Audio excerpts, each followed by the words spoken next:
about this tough economy. How are we going to close that budget gap? How are we going to create jobs? You know, we're standing in the heart of the small business. What do you call this place, Cisco? The Nob Hill?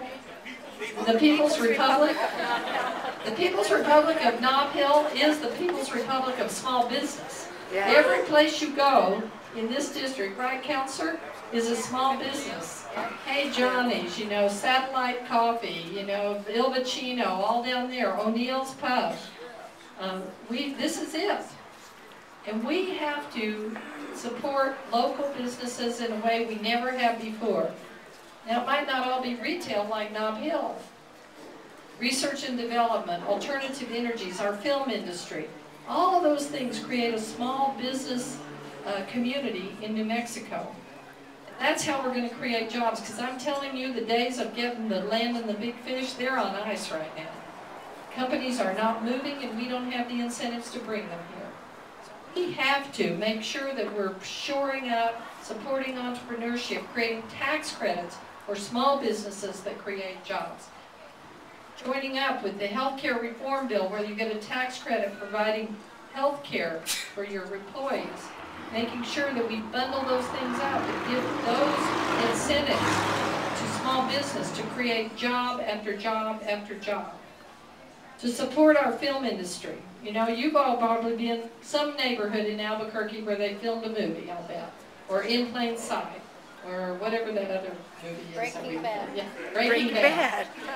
They filmed In Plain Sight next door to me, so I know that one. But the film industry is a job creator. Not only that, the other night at the debate, the little boy that read a letter to me, he said, I want to be a producer or a director or write plays, and I know I need an education to do that.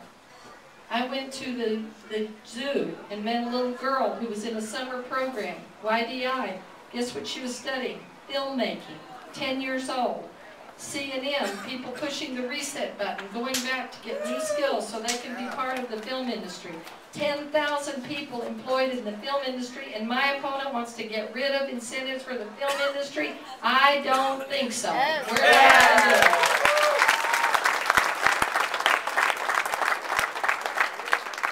So those are the kind of things that are really important in this campaign. And at the end of the day, you guys, it isn't going to be about the death penalty. It isn't going to be about her standing up there with all those fake police officers.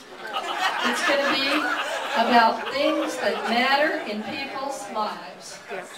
It's going to be about things that matter in people's lives. How am I going to create economic security for my family?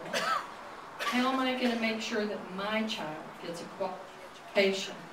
How am I going to make sure that we have preventive healthcare services for our children and adults?